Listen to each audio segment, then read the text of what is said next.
Yeah, you cut it off. My hair's gone. Yeah, you cut it off. I'm gonna break down what's happening in this video and show you how we could be more helpful next time. The first thing I notice is how regulated the parent is. A lot of parents would be freaking out and crying and upset, and this parent sounds calm and regulated and not putting her emotions onto the child and not trying to make the child feel some type of way about what had happened. When we come in with these big reactions, trying to make the child feel bad or feel a certain type of way, it distracts the child from noticing their own feelings about what happened. And how she feels about what happened is the actual consequence of her actions. And when we allow her to feel her own feelings, it'll motivate her to learn to do better next time. Why did you cut your hair? Like this? No, I mean, it doesn't work like that. I mean, that's where it came from, but that's not how it works.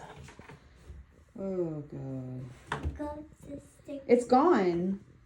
You gotta wait for it to grow. You can't just stick it back on, Mama. I can't shake.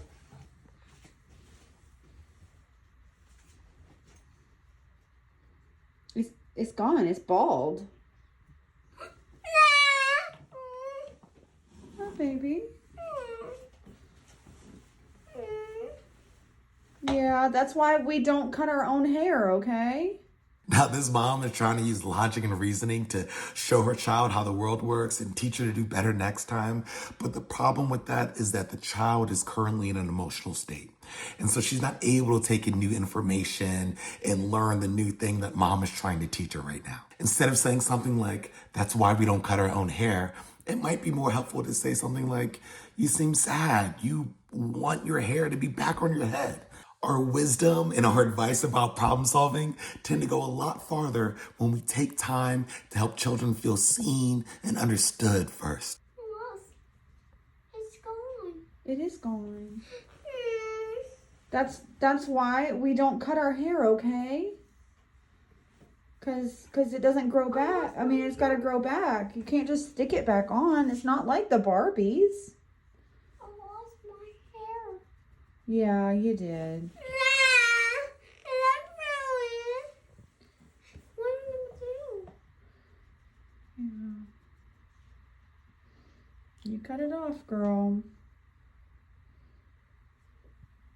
Now, the mom isn't saying anything, which honestly can sometimes be just as good of a strategy as anything else.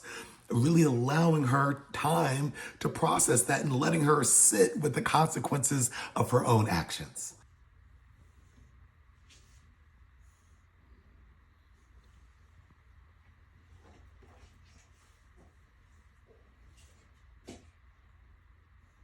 I wish it worked that way. Wow. I really wish it did work that way. But unfortunately, it doesn't.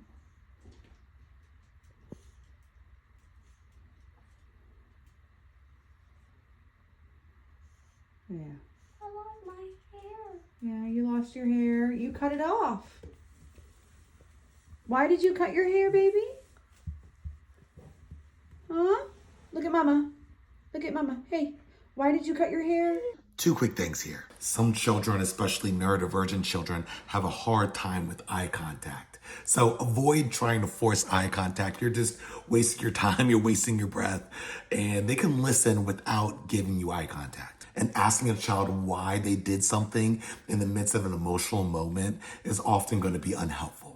Because this executive state part of the brain is in the very beginning stages of developing, and this is the part of the brain that they have to use and access to answer that question. And it's harder to access that small piece that they have developed when they're in an emotional state.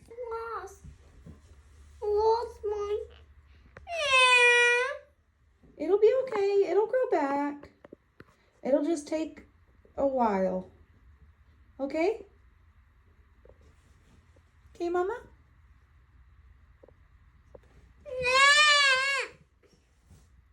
Now, the immature empathy style that's being used here is saving. She's trying to save this child from her emotions, and children don't need saving from their emotions. And like I said previously, it actually helps them learn from the consequences of their actions. We often use this immature empathy style because we have a hard time dealing with our own emotions when we see them upset dealing with their emotions. And instead of making it seem like it's not a big deal, we want to practice accepting the emotions and accepting the moment as it is, as opposed to dismissing it. Now, to help the child move from an emotional state to an executive state, I might use the scale of choices. And that might sound something like this. I have an idea. I can either put it in a ponytail for you, or we can get a hat to put on your head. You choose. Now, if they're resistant to the choices and they're like, I don't want to do that. I just want my hair back, or whatever the case is, that's a sign that they're not ready to move up the brain. They're not ready for the problem solving yet. And that's a sign that we can go back to empathy and holding space for them and just helping them process what happened. Overall, I would say that this parent was pretty helpful. She responded better than what most of us would have responded in a situation like this. It definitely responded better than what I've seen most of us respond in situations like this. And remember, avoid being a perfectionist, be an improvementist. The goal isn't to be perfect every day. The goal is to improve a little every day. You got this.